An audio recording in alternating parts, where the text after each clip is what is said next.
My first question is about what way do you recommend for protecting your aura from, say, negative energies? Now, there's several ways that you can protect yourself, and that's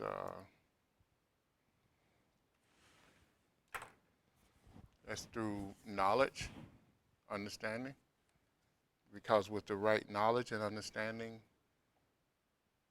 that despairs fear, and it automatically brings up a barrier for because most negative energy is based on fear and the unknown. So, and that's one level of it. And the next level is you actually practice what they call the violet flame type practices, where you visualize a violet flame around the aura, and because the violet flame actually comes from the logos of the earth, and it's a natural protection that we can call on, and what it does, it helps to transmute negative thought images and energies that can affect you. And it helps to also purify the aura, and it also helps to heal the aura. So you can pull on this violet colored flame, and you can pull on. There's a white light around the edge of in the upper atmosphere of the earth. You can pull on that too. And there's one practice where you pull the white light down, and you amalgamate the white light with the violet colored flame. As you pull the violet flame up from the logos of the earth, you can merge those two flames in the heart center, and then you take it up to the crown chakra, or the golden sphere of right above the auric body, and then ask for that to be released in order to further protect you.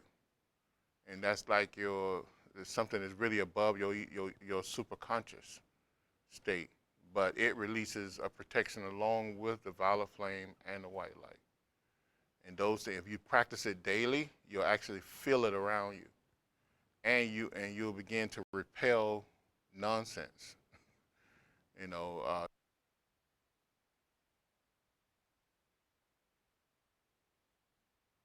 unforeseen situations, or those things that impact you in a way that brings out the wrong embedded samskaras within you. Okay.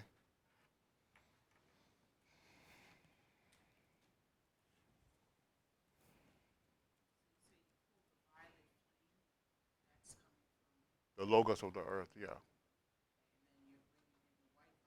Yeah. That's one practice. It's called the practice of the presence. It's given by it's given in a book called The Practices of Aetherius, and you can order that book from aetherius.org online. They have a little bookstore. Aetherius is spelled AETHERIUS.org.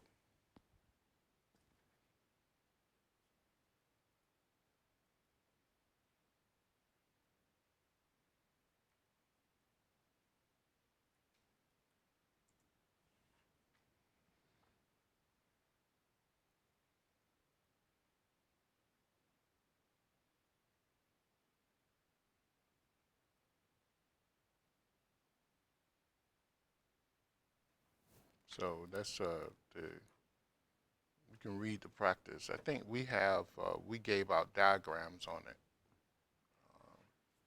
I don't know, diagrams might be on one of our websites, or it might be on the meetup, because there's a file. There's diagrams and documents from previous classes where we upload it on Meetup, so that students can download it. It should still be there.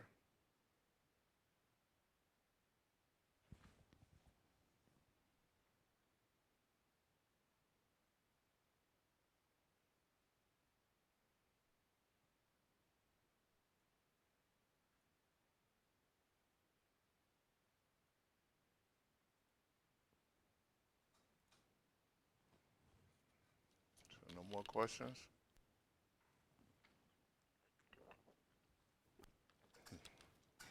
Okay. Long time, Lisa, huh? I haven't seen you in a while. Okay. My second question would be, how do I, or how would one tune a crystal to a particular frequency or a note that could match that of the chakras? Well, that's a misnomer in my opinion. I mean, I know a lot of people read about it and talk about it and this and that. But in my opinion, you have to be highly advanced in order to do that. Now, you can use a crystal in a basic way, but to actually tune it to a particular chakra, you have to be very advanced to do that. And what I mean by advanced, you have to be able to, you have to be to the position where you can unlock a mantra and tap into that mantra. And a mantra is the mantras that we know of this earth is mantras that was given from the first spoken word, because it wasn't a written word, to man on this earth. It doesn't belong to this earth. It belongs to the universe. Sanskrit. Sanskrit actually belongs to the universe. It doesn't belong to the world. But Sanskrit is the way that is the language. Some people like to say it's the language of the gods or whatever, right? Mm-hmm. But it's the language that was probably devised on a highly, highly superconscious or soul level.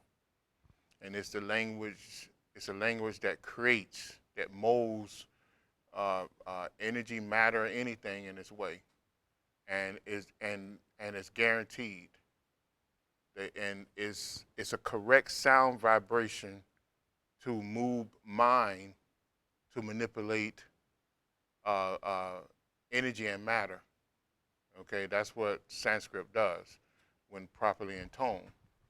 So you can intone a mantra to manipulate the crystal in order to respond to a particular thing or person.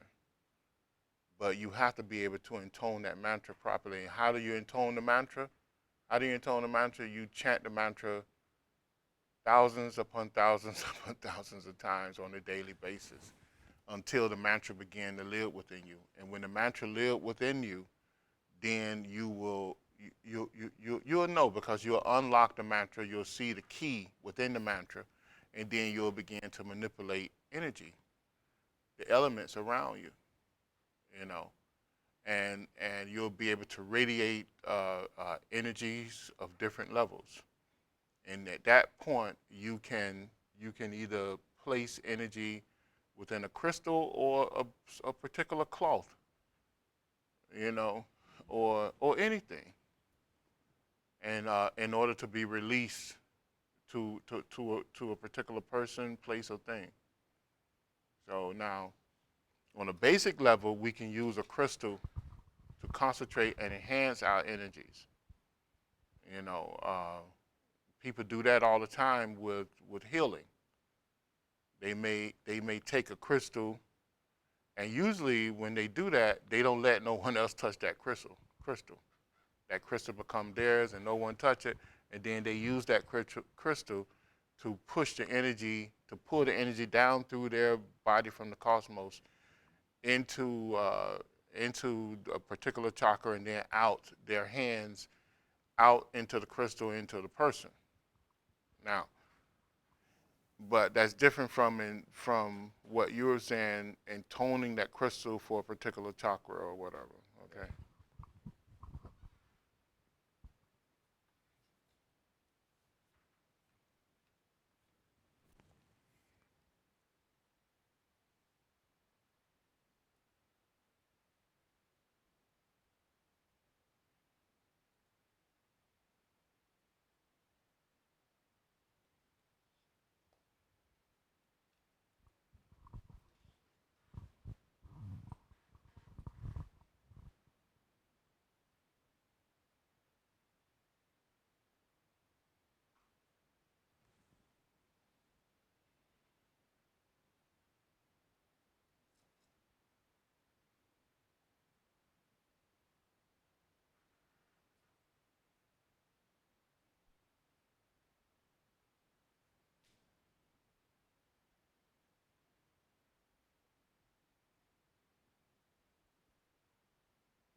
No questions online? There's one question. Do you travel outside of the Florida area? Is there any place we could attend your class if we are outside of the Florida area? Not really anymore. I don't. I mean, once in a while, I may go to our different branches, like Michigan or California.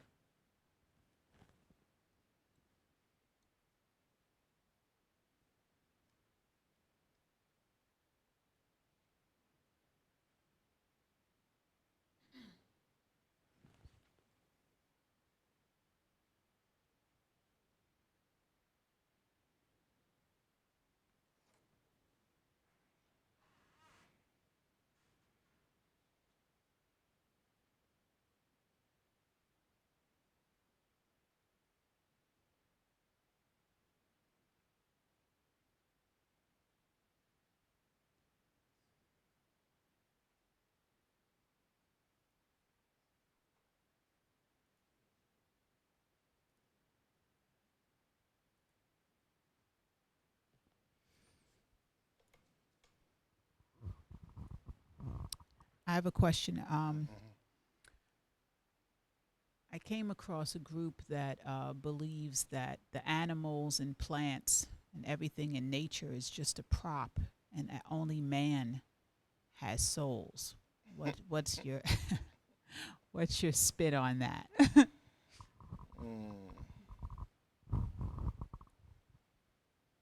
Um, that means that they haven't examined everything else in nature, huh? Everything has a soul. Everything is alive, and everything and everyone is on a journey. So, I mean, that's. I ran across people, and I was surprised that some so-called metaphysical people think like that. I don't know where they got that from. I don't know where that came from. But animals have souls. Insects have souls. Microscopic uh, uh, life forms have souls. They're just on a journey. So I don't know. I don't know where they get that from. It doesn't even make sense.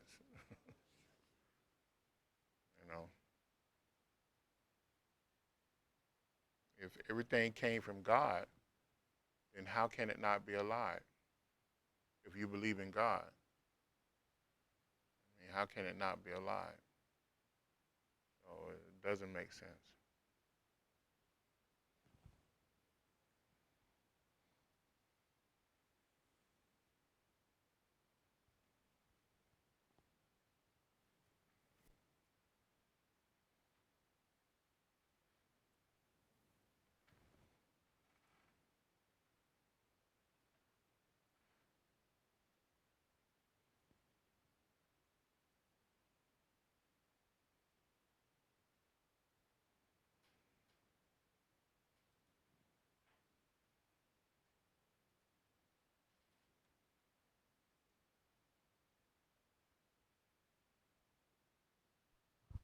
I have another question about Mm-hmm.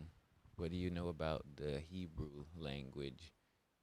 I know you speak a lot about Sanskrit, but I've done some research and I've heard some other people talking about Hebrew being used for manipulation of energy and things of that nature. Not that I know. I mean, I don't know too much about it. I studied Hebrew stuff about Hebrew many years ago, maybe like 30, maybe 35 years ago. But I found that it it changed so many times, and the region in which it came from, they had so many wars, especially after the the death and resurrection of Jesus, that by the time they actually began to write stuff down in the book, it was a whole different dialect, and a whole different language. So that's why so much confusion surrounds uh, the Holy Scriptures and you know, which is great teachings. And it was just too much politics. So by the time they began to settle things down and write it down and have a peaceful existence, they had to actually go to folklores in order to piece everything back together, because they couldn't read the language. The original language that they had found, they couldn't read the language because the place was so much in chaos. So that's one of the problems that they had. And then they had the rulers of those times destroying books, destroying libraries, and it was just ridiculous, you know. So so that's why you had so much confusion. I mean, you can go back and study that yourself, and they will tell you that that's what happened. They had to piece stuff together, you know, and then uh, a lot of the scholars who wrote a lot of stuff after that, they had political agendas. You know, the Holy Bible was a political agenda. Why did they need the Holy Bible when they had the Holy Scriptures? You know, so it was a political agenda. So because they wanted to have the people work for them. So that's the confusion. If you really want to go and study that, you almost have to go back to the Jewish, to the Jewish books, the Torah and and the Kabbalah, and hope to find a pure version of it, and then learn the language and begin to try to study it, because most of that stuff, and then they don't even talk about the Kabbalah, which were the mystic teachings of those teachings. So, you know, that's one of the problems with that.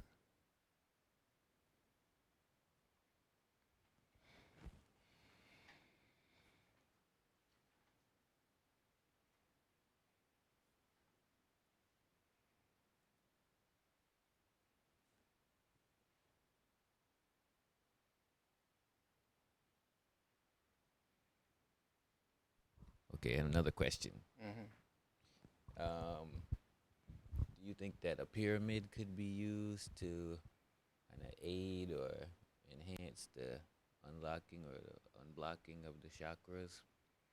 Um, Pyramid is based on what the mystics call, which pyramids came from mystic knowledge, came from the ancient mystics. Pyramids is what's called shape power, and shape power is used in the mystic worlds. So now a pyramid is designed in a certain way to pull on the Mahabhutas and the pranas in order to help energize anything, a plant, even a battery. When I was a child, my brother and I, we made pyramids, and we would take dead batteries. We would drain the battery down, and we'll take the dead battery and put it inside the pyramids that we made to see if it's re-energized, and it did re-energize itself. And and we would also do plant life. We would build the pyramids and grow plants inside the pyramids to see if there was a difference in the fruit or whatever that came out of it. So pyramids work. In my experience, it works, and it's called shape power. And there's all different types of shapes that pull on prana in a particular way. So people who actually, architects or engineers who actually study this, I don't know what they may call it scientifically, but they know that when you build a certain thing a certain way, you can pull on a particular energy within the atmosphere, or in order to bring about a particular thing. Just like colors pull on a particular energy too, and it makes you it makes you uh, it frames your mind, or your it puts you in a certain mode in order to think a certain way. So yeah, the pyramids is now you said, will it purify the aura, or will it?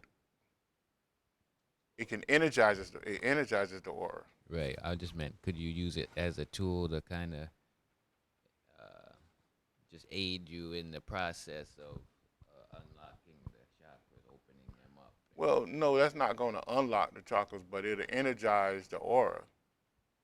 You know, it'll get you on the pathway, but you, the real you, the soul, the I, Mm-hmm. have to unlock the aura. I mean, have to unlock the chakras, Right, because there's and it different takes a phases of tremendous consciousness. amount. And the key is there. I told you what the key to unlocking the chakras are. You have to take control over the energies flowing within the nadis, and you have to push that energy uh, uh, with with your consciousness. Mm-hmm. Push that energy back down to the Muladhara chakra, and when you push that energy in a conscious manner back down, then it becomes a key to unlock the door to Shushumna, which is the Brahmanati is within Shushumna, and then you can push that energy up the spine, or it's a little tiny because the Brahmanati is a little tiny hole, Mm-hmm. and you push that energy back up. All that energy that was in the natis, you drain it back down to the Muladhara chakra, which is the root basic chakra, Mm-hmm. and because the Kundalini itself, the energy came from the Kundalini, and the Kundalini is a lock that and a door that blocks the door to Shushumna. Shushumna is the all knowledge space. It's where you can contact the all knowledge space. It's the pathway where you can contact that all knowledge space. So that door is locked right now, and we only have access on the outside of that door, on the outside of that hallway or tunnel or conduit, right? So until we calibrate the chakras to a particular level, we can't fully access that Shushumna. But how do you access it? Is through pushing all the energy that was released from the Kundalini back. You activate that 3.5 knot, that Kundalini. You unravel that, and then you push it up the spine. And as it goes up to each chakra, it it has the ability to unlock that chakra. And usually at that point, you enter into a conscious state of death as you do that. But you dissolve consciousness on one level and open yourself up to the cosmic part of that consciousness, or the all awareness part of that consciousness, or of each chakra, because each chakra represents a part of your consciousness. Your consciousness is not in your brain. Your brain is just a receiving set, you know. So that's the way you do that. You're not gonna in the late 1800s, early 1900s. A lot of theosophical people and a lot of people that was inside the psychic research and all, they tried everything to unlock the Kundalini. They even hooked up electrical wires to their spine and tried to move the Kundalini. It didn't work. The thing that would move the Kundalini is pure concentration, focusing the mind, and being able to stay focused for hours on end, and being able to tap into that subtle energy and take control over it, because you are the master of your temple, and the key to unlocking that is you. It's not some device outside of you. I know people don't want to hear that, but when they go back to all the ancient yoga books, that's what they're going to tell them. You know.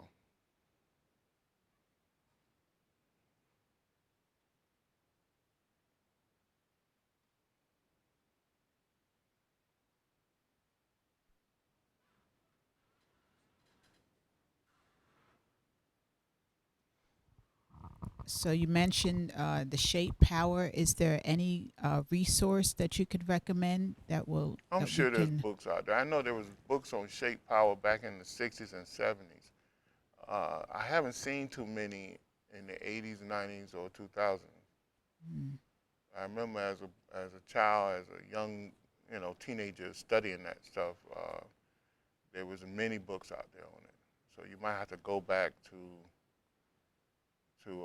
the archives and look for those books.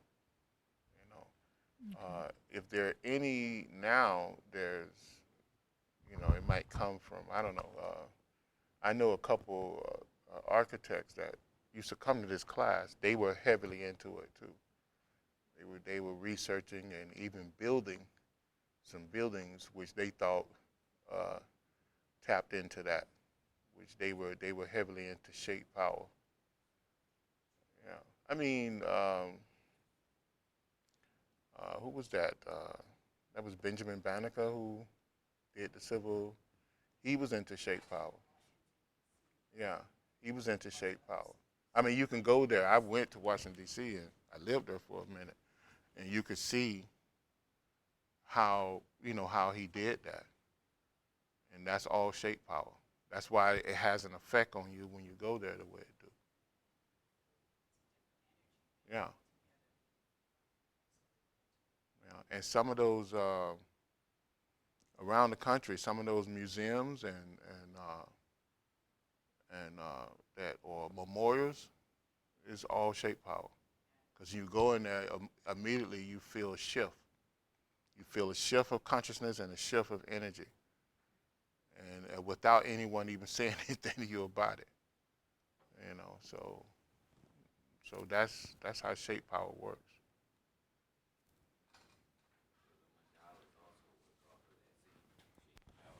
Yeah, yeah, that's what it's based on. Yeah, yeah. Mandalas, the yantras is all that's an ancient science of Hinduism, Buddhism, Sufism. I mean, all of them, even the Jewish people there, and also the Egyptians, same thing. All of them had some fashion of that. You know, all through the African culture, they had it too. It was always there.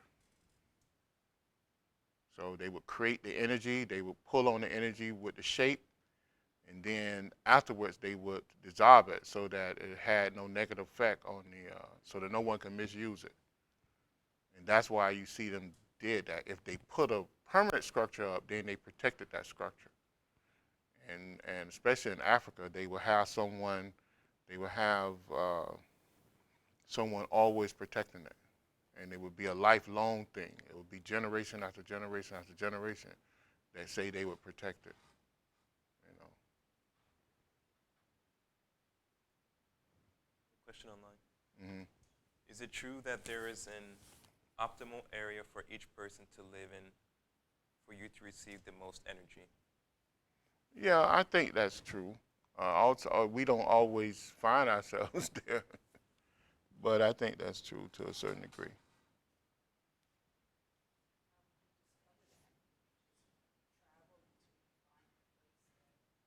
I don't know. I think you have to go within. I think you have to tap into your own karmic pattern and understand your karmic pattern and will yourself to where you need to be. You know, you have to come across that. I don't think you can just someone can just come and tell you, or you have to travel and see, because you may travel to many different places and find that you have a kinship to it, but that doesn't mean you belong there, because you may have lived in that place in a previous life. That's why you have a kinship to it. But until you know yourself, until you you know take time to get to know your inner self, you know, and to be guided by your higher self, then I wouldn't say make a drastic move. So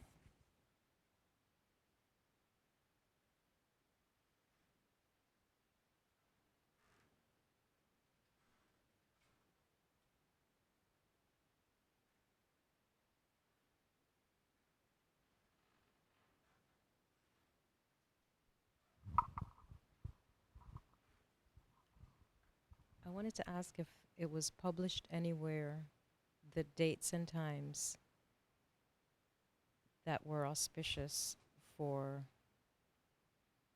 meditation, energy movement. Yeah, that's Is it published somewhere? yeah, that's a normal thing. The best time to do meditative type practices is 3:30 in the morning. Yeah.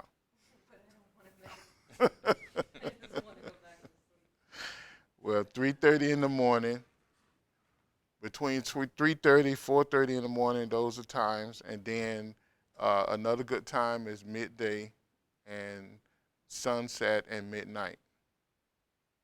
Those are the best times.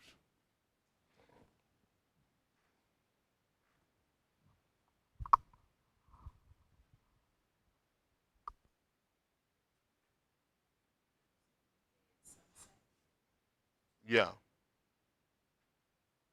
and midnight. Well, 3:30 in the morning. Sunrise. They never say. In sunrise, what you do with sunrise, you do a particular pranayama exercise with the sunrise. Right when sun rising, you there's a particular pranayama exercise that you do.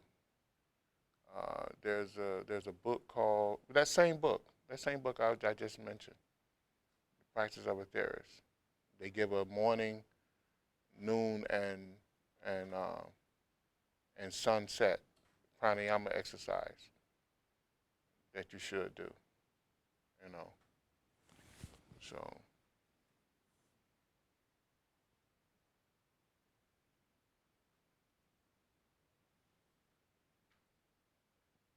but if you do meditate, if you do try to do some type of meditation, meditative or concentrative exercise at 3:30 in the morning, you'll notice the difference. You'll notice the difference. So, yeah, because that's a common practice. That's the most of the great masters of yoga told us that's the time to get up.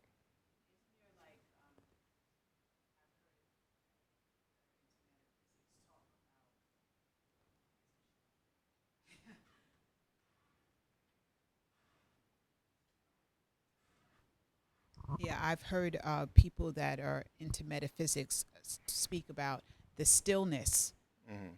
at that time Yeah. of the morning, and then that's why they meditate at that time, because there's a particular energy that's very still and accommodating towards Hmm. meditation.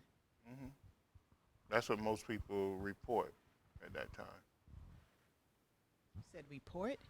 Yes, people report that after being told that by the yogi adepts and masters Right. that and they have said, yeah, that's why we tell you to do that. There's other reasons too. I really don't want to get into it, but there's other reasons too, especially with men. That's what I said. Men, it curbs man's urge, his sexual urge. Man's sexual urge becomes potent during that time of the morning. So so they are taught to take advantage of the stillness and do concentrative meditative practices, 3:30 in the morning. Of course, women are much more sensitive than men, and they more attuned to psychic and godly things than what men are. So they already feel that. They already know that. So, but man, he rises for some reason. That's when his sexual energy rises to a peak. And if he can control that point, he can eventually learn to control that urge. You know. So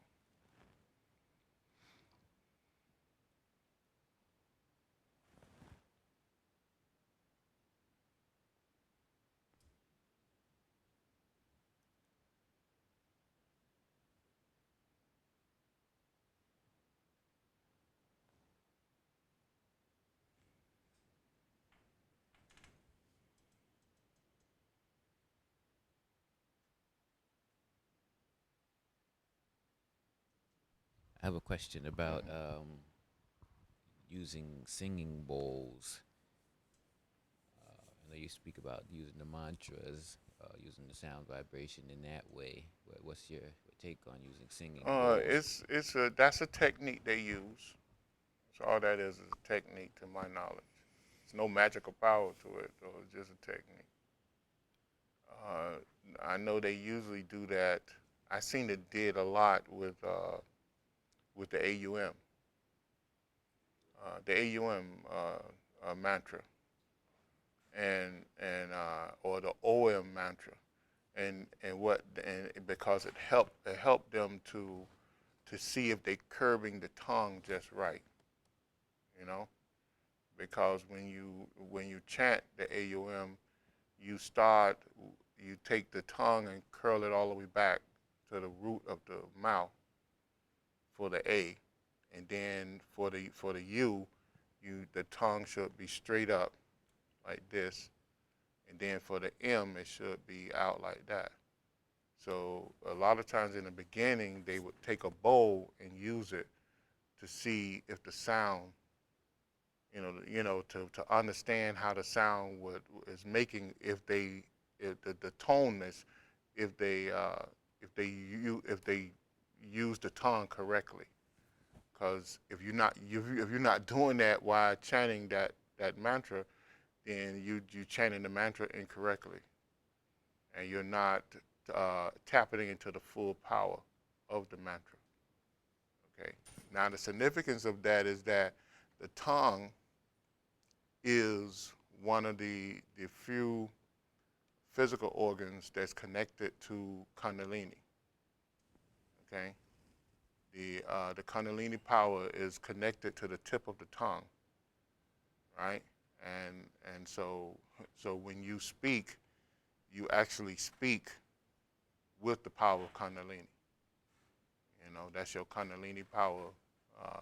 Kundalini power is light and sound, and we can project the sound or the power of Kundalini with our voice.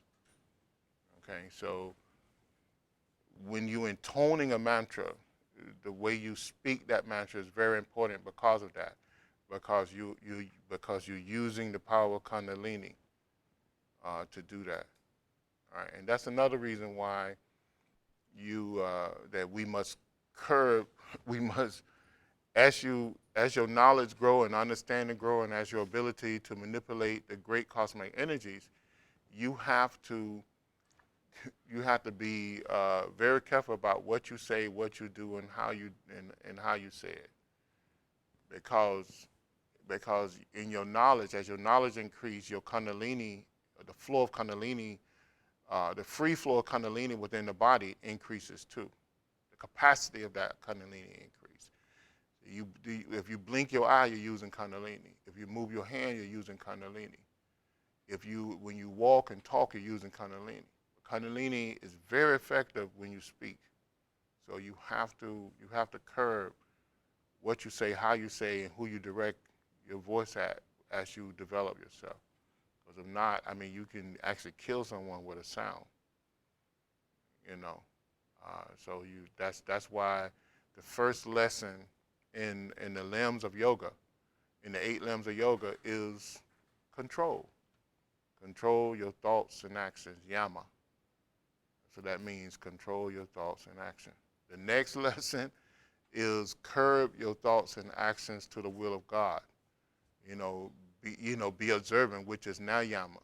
Make sure that God is observed in all your actions, all your thoughts and actions. Because as you grow in knowledge and understanding, you gain a particular power. Because you begin to understand how the law works, and if you bend your actions and your thoughts to the law, then you gain greater access to the power of God. It's as simple as that. It's as simple as that. So, and then that's why the third limb of yoga is the seats of power. Once you have mastered the first 2, then they teach you the yoga postures. Doing the yoga postures without those first 2 is no good. People can go and twist themselves up in hatha yoga all they want to. They will not feel the real power because they haven't did the first two limbs of yoga, which is control their thoughts, their actions, and then be observant to God in your thoughts and actions. You know, once you do that, then you is given the power or given the great secrets behind the asanas, the seats of power.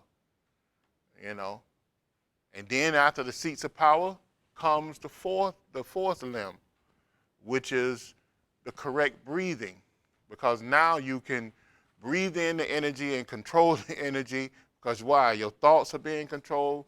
Your mouth, your mouth and actions are being controlled, and because you have given your spirit or your soul, your will to God through all your thoughts and actions, and now you know how to sit and receive the power.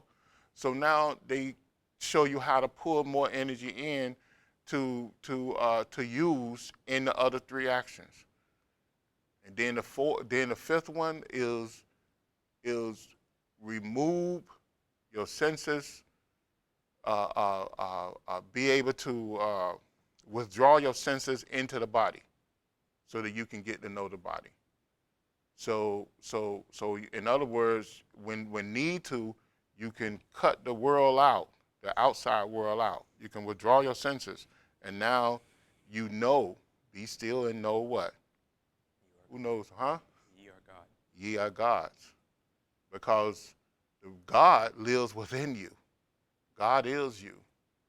See? And then you go into concentration, contemplation, and meditation. Those are the rest of the 8 limbs. You know. So concentration is the 6th limb. The 7th limb is contemplation, and the 8th limb is meditation or samadhi. So, but it leads you up to those to controlling yourself so that you can become one with God. But it's through control of thought and actions. It's the first step.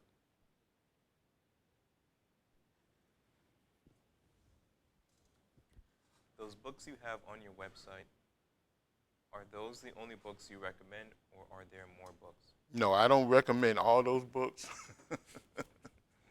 but those are interesting reads. Um, the books I recommend, I lecture on. If you go back to my lectures, you'll see those are the books I recommend. But I don't discriminate too much. Some people have wrote some interesting things, and it's good just to study. It's not necessarily good to practice. But if you learn the laws of karma and Jnana yoga, then you can handle that knowledge and subtract from it those things that are good and those things not necessarily not good.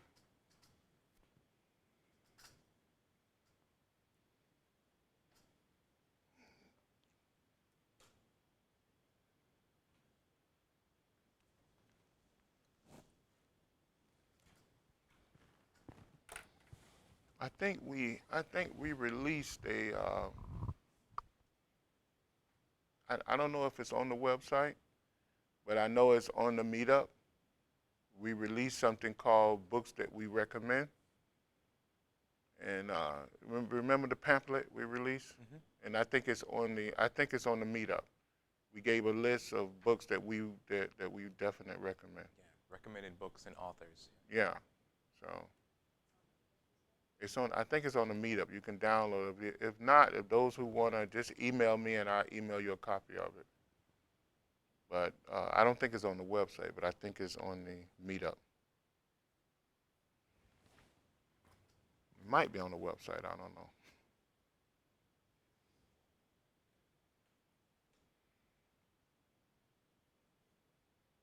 If not, I can throw it on the website as well. I could do a PDF copy on the website. So in a previous class, you spoke about the different yogas. Do you have anything like a video or some written material on that? Yeah, I think The we study? did. I think we did maybe 12, maybe 16 classes on that. Right? It's online where I went into detail into each yoga, and we did that many a times. I think. I don't know how many times. How many times we recorded it? Once or twice? We did it once in the Tantra Yoga series, again in the Mystic Practices series, and again in the Mysticism 101 or Metaphysics 101, and again in the Raja Yoga series. So it's there. You just gotta look for it.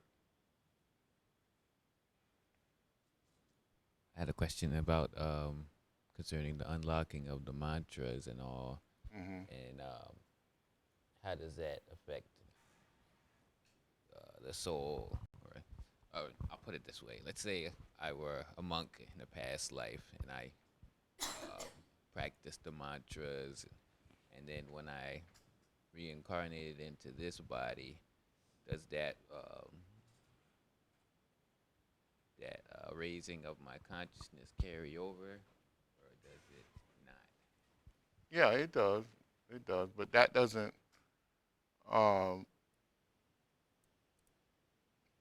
because you were a monk in one life, that doesn't mean that you're going to exhibit the full character of that in this life.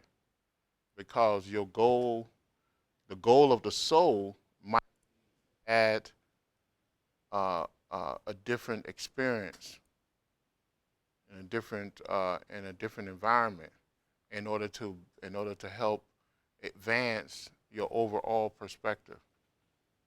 So, but it doesn't diminish that you were a monk in the previous life either. What it does is just builds on it. Now, if things that you have achieved is still within you. So if you make effort towards that, you can pull on that quicker. And that's what mantra do. It helps you to help you to unlock that. There's a I wrote a book on that. I wrote a mantra book. Uh, it's on Amazon. It's called The Ancient Language of the Soul. And I go into that. And then there's another book by Swami Sivananda. It's a harder read, though, I think, Swami Sivananda, because it's mostly Sanskrit. But he goes into the a comprehensive study of mantra, I think it's called. And then on the website, under the tab further lessons, there's something on the 11 yogas there. On mysticknowledge.org, and it lists 11 yogas. Yeah.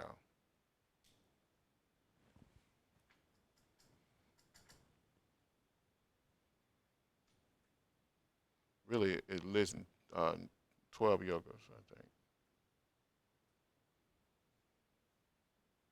Because when you loom the 11 yogas together, it becomes Tantra Yoga.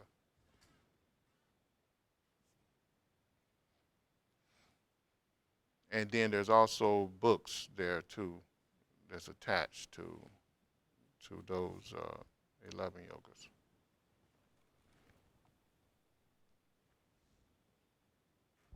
I recently read The Kabbalion. Kabbalah? No, The Kabbalion. Kabbalion? Okay. The blue book? No, it was, I got it on Amazon, Uh-huh. but I wanted to ask you if you know of any other books that I could find. What did it talk about? Because I don't know. I see a Basically, book in my head that's called that, but I It's don't The know if it's. Kabbalion by the Three Great Adepts. Okay, what it's called. the three initiate, The- the three initiates. Yeah, Maybe that's okay, what it was. okay, yeah. All right. But it's a good book. It's a Mhm. small book, but I want a more in-depth book, Mhm. and I wondered if you could suggest And one. what did you get from that? What I get from everything else, basically, that mind is matter and matter is Uh, mind, and it's all about controlling your thoughts and, yeah. perspective, etc., etc. Mhm. Well, I mean, that's everywhere though. There's a there's a book by that goes more into that, and I think he might have been the writer, the author behind that book. Um, and I think I have it on here on the website. It's I'm sure you heard of him, William Walker Atkinson. He wrote or translated the books called Yoga Ramacharaka.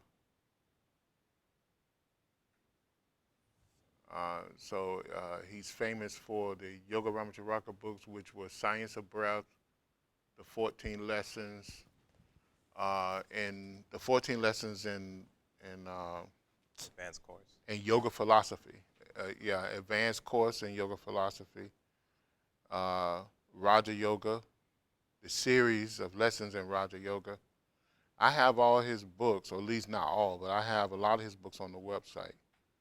And it's called. His name is William Walker Atkinson. I think he actually was the author of that particular book. But he has a book called. It was called Mental. I want to say Mentation, but maybe I think they may have changed the name of it in later years.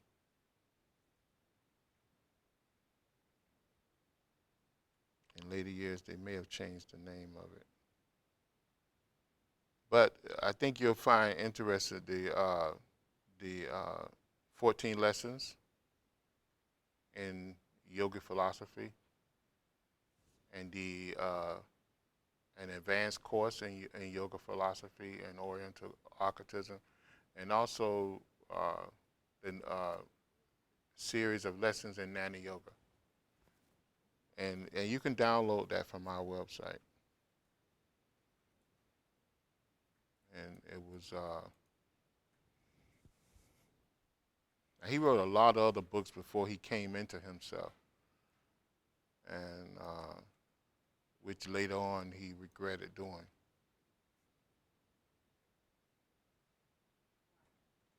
because he had learned more. He had reached a plateau where he understood better.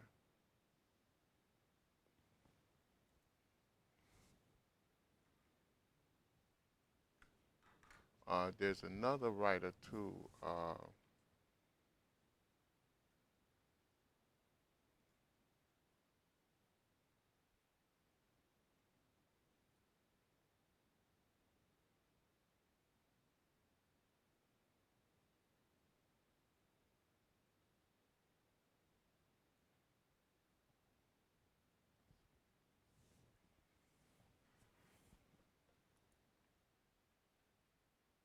can't remember the name.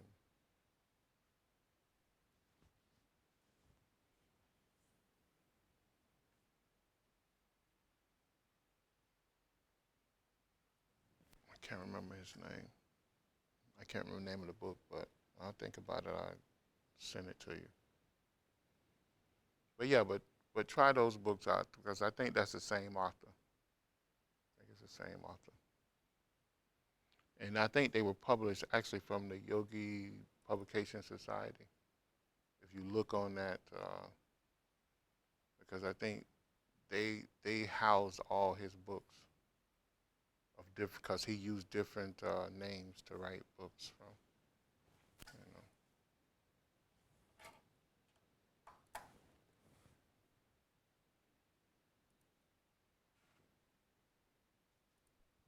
I have a question about what's your take on the yugas, the different cycles of time. I understand that now we're in the age of Kali, and from what I've read, we're supposed to be kind of moving into a sort of confluence age, a shift, going back to the golden age where things were pure again.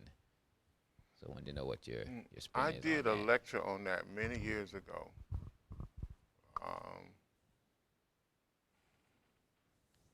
That's an in-depth subject to go into. I did a lecture on that many, many years ago. Wasn't those lectures recorded? Was those lectures recorded?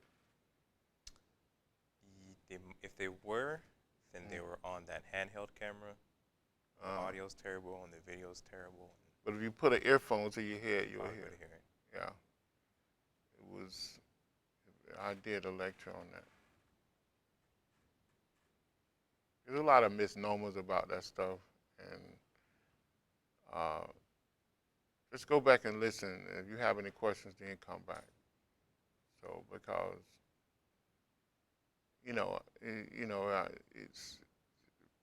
it's a lot of misnomers about it, you know. But in that, I think in those series of lectures, I directed people to to stuff that made sense and credible writers on the subject, you know, because I think back then they was losing their mind about 2012, whatever, you know, about the end of the world and all this other craziness, you know. So, but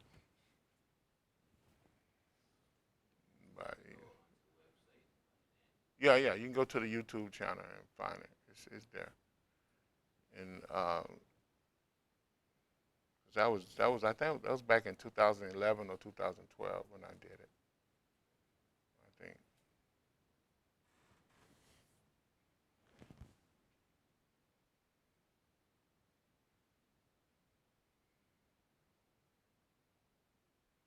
I think I gave a couple of diagrams. It might be online too. I gave a couple of diagrams outlining how those years flow. Like I think the Kali Yoke has like 432,000 years within it.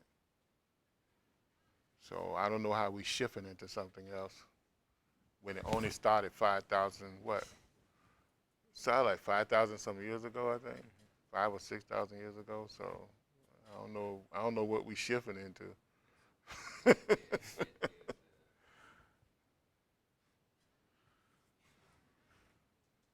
Some people say that there's a portion of the Kali Yuga where the Sat Yuga exists as well. I don't know all about that. I don't know. It's we got 128,000 some years to go. I think 428,000 years to go. So how we shifting? You know, if you want to look at the cycle, because that cycle started at the death of Sri Krishna, right? So Sri Krishna was here uh, 3,100 years before Jesus. So you add the time Jesus to that, and you at 5,000 some years. You know, so then you subtract those 5,000 years from 432,000 years. Now, if you want to try to understand the cycles of that, then you have to go to numerology, and then you have to go to maybe astrology, but you have to go to the mystic astrology. See, the mystic astrology and numerology should work together, and then you look at the 25,000 year cycle of astrology, you know. So and then you can see the up and down cycles, and then you layer that with numerology. And numerology can give you the yearly cycle of that yoke.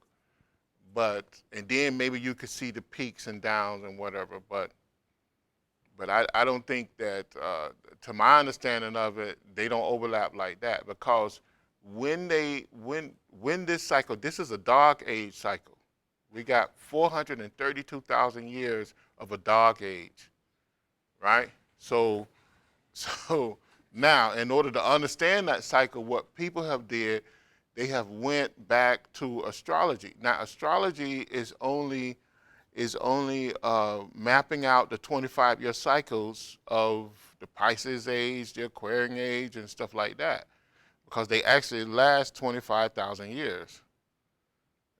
So that's how you can understand that. And then, but now numerology map out the energy waves and vibrational waves of anything that's living, because anything that imposes its presence in the atmosphere of this earth, it automatically follows a cycle, even though it doesn't know it follows. You follow a cycle, I follow a cycle, and we vibrate to a particular thing. So our name, our birth date, right, that has a vibration to it. And by mapping that vibration, by finding that vibration, then we can map the cycles of the vibrational numbers. And they put it on a number scale of 1 to 9, and then 11, 22, and 33. 11, 22, and 33 is the master numbers, but each one of those numbers have a positive and negative energy, and you have to map out where you are. Now, a plant life have that too. A year have that too. A house have that too. So all those things you have to look. Even a country has that.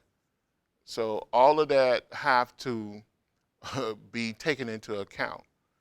So the people, I never heard of that. I never heard of one thing fall another, because what we know as mystics is that by the time the 132,000 years is done with, the body make of the human being will be totally different. Okay, we might be, the average person might be 7 foot tall, 8 foot tall. The atmosphere of the earth might have changed. The rims of the earth might overlap. The portals of the earth might be visible on the physical plane. All those things to enter between planes. Our vibrations might be different. We might be more of a risen body than a gross body. So that's what happened with the shift of those cycles. So if you don't see that happening, it's not shifting. And usually it peaks in the middle of the cycle. Usually that's when you begin to see the winding out of the cycle. Okay, so I think the last cycle was it 800,000 years or 600,000 years, something like that, or 1 million, I can't remember. The cycle before this, because one of those cycles is like 1,000,000 years. So, and you can, and according to the mystics, like when we were in, when the race of humans were in the Atlantic, during the Atlantic times, our bodies were totally different. In the Lemurian civilization, our bodies were totally different. We didn't look like this. We probably would have got ate up, beat up, and did something too, looking like this, back in the Lemurian days. So we couldn't defend ourselves. And back in those days, the earth was not as gross as it is now. We moved into a more of a gross state. So yeah, that's part of the cycle. 864 years. 864 years. 64,000. 64,000. So doing that, so that was during the days of Atlantis. See, Atlantis ended 800, but it was 830 some years ago. Atlantis ended, right? It was Atlantis. Atlantis ended, and it went into we went into like a a 400-some thousand some year what they call ruins. The earth was in ruins for about 400-some thousand years. And Africa and China cut themselves off from the world. because Africa and China was one of the few places in the world that still had large populations. And it was the people outside of Africa and China that had really caused the most of the destruction, you know. And so Africa closed they closed themselves off to the world and didn't want nothing to do with the rest of the population of the world. And India did the same. Not India. I mean, China did the same thing. India was in waste, and the only people of India that wasn't was a small group of people, and some of them they migrated to parts of China, or the whole what's it called, the Himalayan mountains or whatever, and that's how a lot of the ancient teachings were reserved. They were reserved in Africa and China. But that was a big mistake that they did because they lost power by doing that. So, although Africa was the cause of the first of Lemurians, they were the cause of the Lemurian civilization falling. And most of the Africans were. So they and in their memory bank somewhere they knew what was coming. You know. So you can't listen to all that crazy stuff. You have to just think about it. And all this stuff is written down somewhere. It's not coming on top of my head. You got to go back and read. A good book to study that is The Secret Doctrines by Helen P. Blavatsky, and The Isis Unveiled by Helen P. Blavatsky. And also, there was another lady, Alice Bailey. She wrote the Esoteric Psychology 1 and 2, and what other book she wrote? Yeah, yeah, yeah. So and then also, which is a hard read too, a treatise on cosmic fire. She speak about it in there. You know, and the labors of Hercules. She speak about it in there.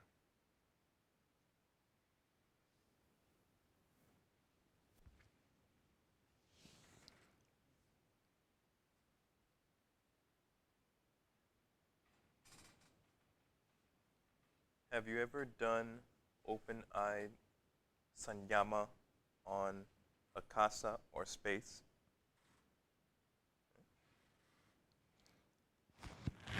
What do they mean by that? Do they understand what I know what they're trying to say, but do they truly understand that? Can they give an explanation of what they're trying to say?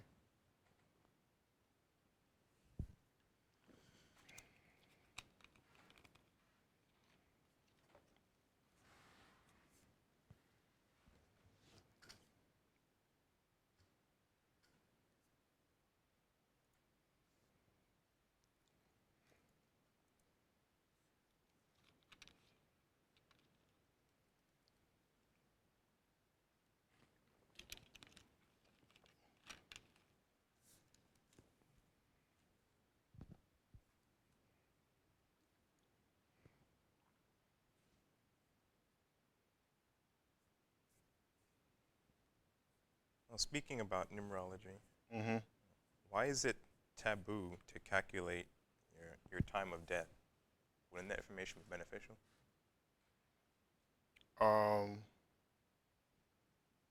I think is taboo for comic and psychological reasons. I think you have to be at a certain level to be able to do that, Mm-hmm. to be able to handle that. You know, that's what I think it is. Mm-hmm. I mean, there's clearly a formula for doing it, but I think that you have to be at a certain level in order to practice it unattached. Mm-hmm. You know, so because what happens, you know, knowledge in the wrong hands destroys. It just caused chaos. You know, uh, the famous case with that Dr. George King talked about, the prince. You know, Hmm. so um, where he witnessed the death of his master. You know, and couldn't handle that. And what did he do? Went the opposite direction. He went the opposite direction. So you know, you have to be prepared to receive certain knowledge.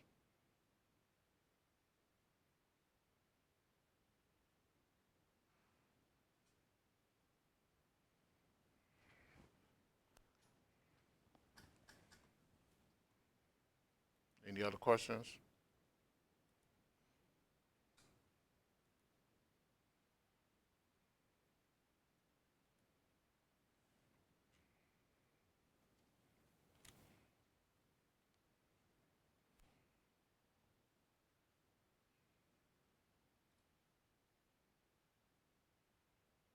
If you are prepared for that knowledge, should you just go ahead and calculate it? If you think you are, but if you're not, then you know what you're going to do to yourself. I mean, you want to set yourself back.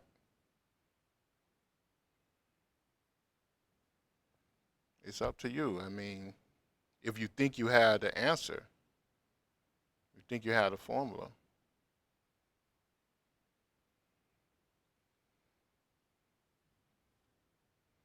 And it's just a comic thing. I mean, look at the knowledge of the AUM, a certain knowledge of the AUM. It was not released until what 50, 60 some years ago. But yet you had masters of sin without that information given them at an earlier age. Hmm. So because why? Because they didn't receive that information probably until they became masters themselves. You know, for reasons that they wasn't that you know the world and the environment was not ready for that particular information. You know, so did the person answer the thing? Not yet.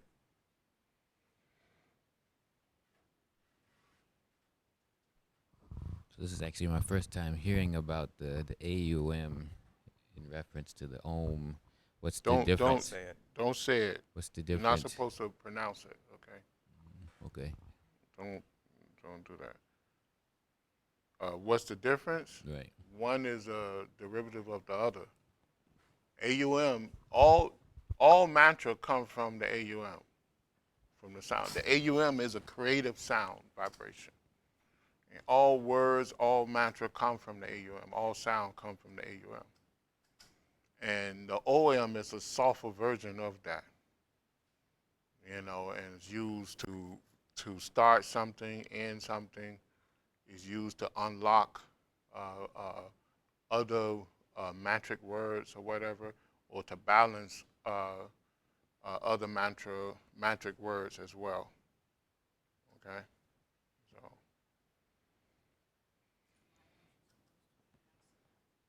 until the mantra live within you, you don't give it out to people you don't know that know it.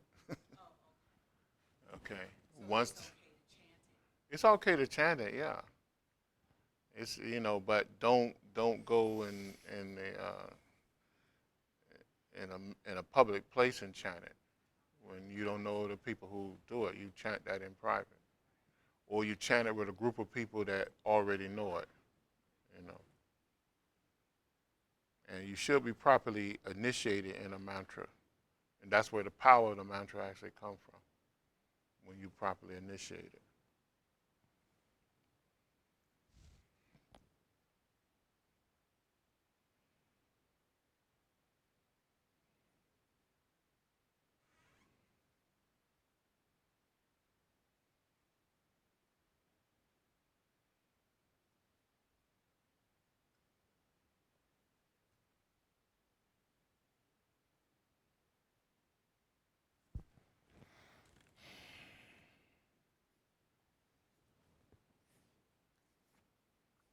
Okay, so the person didn't answer back yet? Not yet.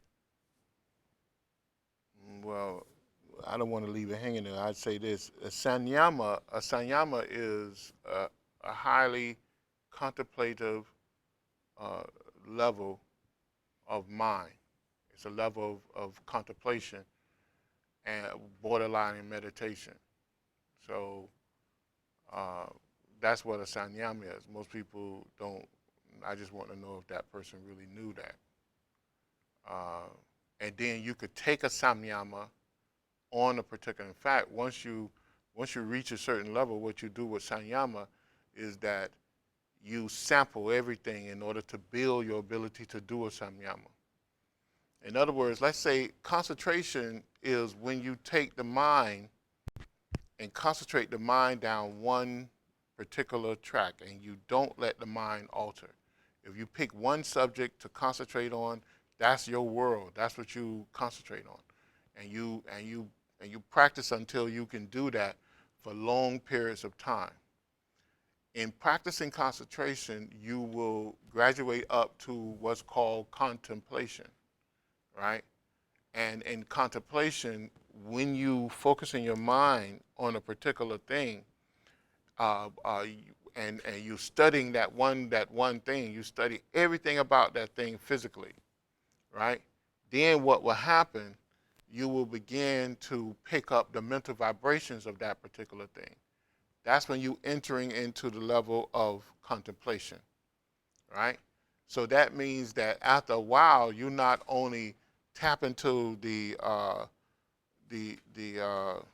mental belt of that particular object, but you begin to merge your physical senses with your astral senses to the level where you develop psychic ability. And now you can see the aura, you can see the mind belt around that particular object. And you can begin to tap into, once you can see it, you'll begin to feel the aura with your psychic senses, because your 5 senses or 10 senses, your 10 physical senses merge with the 10 astral senses, and you'll begin to feel, touch, smell, everything psychically, right? When you begin to focus the mind to concentrate, you hyperlink into contemplation, and then you can begin to study that object on in two worlds, on the physical world and the astral world, and then the psychic world, 3 worlds. Okay, so that's what you know. At that point, you can begin to move, and once you gain control of that, you can begin to move into a samyama state. A samyama state is when you can take that particular energy pattern of that particular object, person, place, or thing, and self-impose that somewhere else. In other words, in simple terms, you can make a carbon copy of it and use it somewhere else. And so let's say if you go to an elephant and you can map out the energy of an elephant, right? And how the elephant take in these particular pranas to make itself strong and can move a ton, 2 tons. Then if you can do enough samyama contemplation on that particular elephant, then you can take a carbon copy of that and put it within your aura, and then you can have the strength of an elephant. So that's what a samyama is. Okay, so where you can actually study something enough in order to learn the patterns of it and reproduce it somewhere else. Okay. So now I don't know the definition of this person with a sanyama, but that's what a sanyama is. So you can also do that to a point where you can initiate a student in a particular power or understanding if that student's auric body is strong enough to take that. Okay, or they've reached a plateau which karmic law allows you to do that. To do it to do it against the law of karma, you only bring stuff against yourself and that person, which you can probably uh, bring about mental illness, or you can kill them or whatever. So, uh, you have to be able to know what you're doing. And another level of samyama is when you can take the psychic powers that you have gained by merging the astral and physical senses together. You take those powers and you merge it with the etheric senses. The etheric senses is the senses of the etheric body, which starts from the heart chakra and goes up.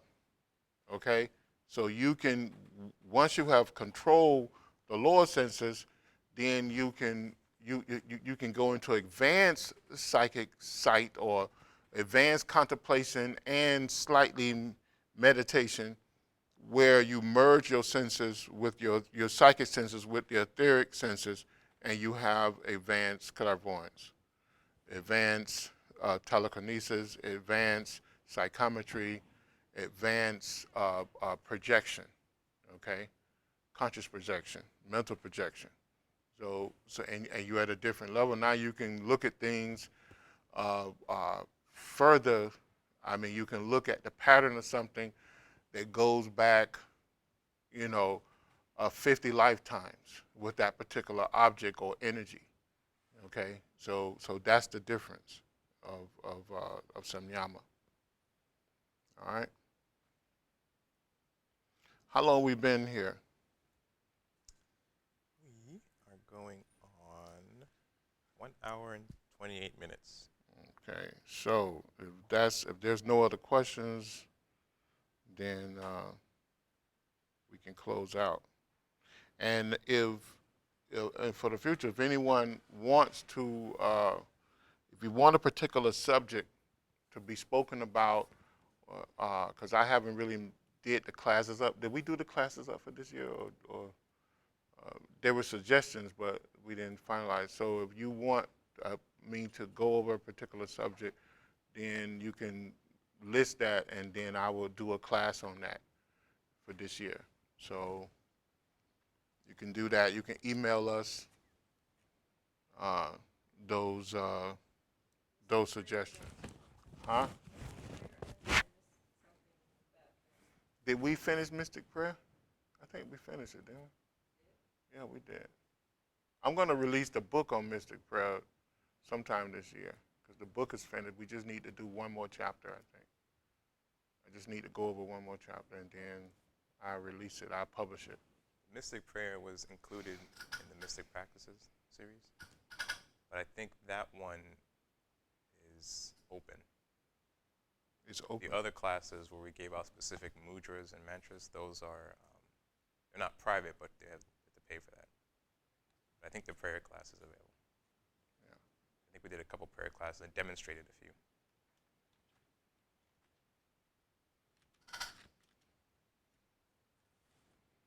So if there's no more questions, let's close out with a prayer.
Does she know the technique?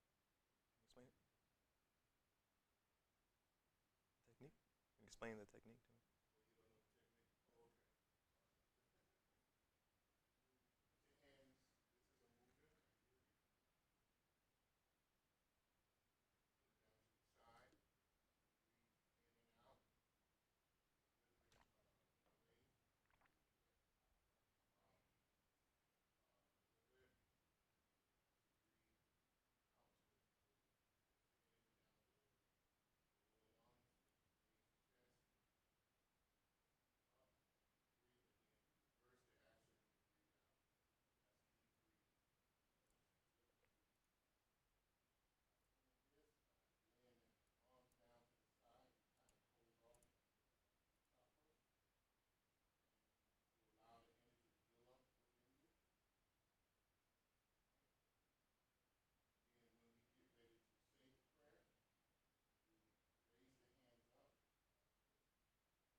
New Lord's Prayer. O divine and wondrous Spirit, O everlasting Lord of hosts, send forth now through me thy great and lasting power. Allow me, Almighty God, the lasting privilege of radiating to all the world thy great love, so that those who suffer may be given the power and energy to rise above their weaknesses. Almighty God, in great humility do I ask you to send forth your power, to give to me this great lasting privilege of being a channel, so that my suffering brothers may be helped and guided and healed and lifted into thy light, so that they who know not may look up and in doing so receive to their higher selves your divine counsel. Almighty God, this day have you granted me a divine privilege. I ask you now to give to me the strength so that never again will I turn from my inner vision of you. O great peace, great peace, great peace. In praise of your greatness, O God, doth my soul sing. Grant it energy to sing on forever and forever.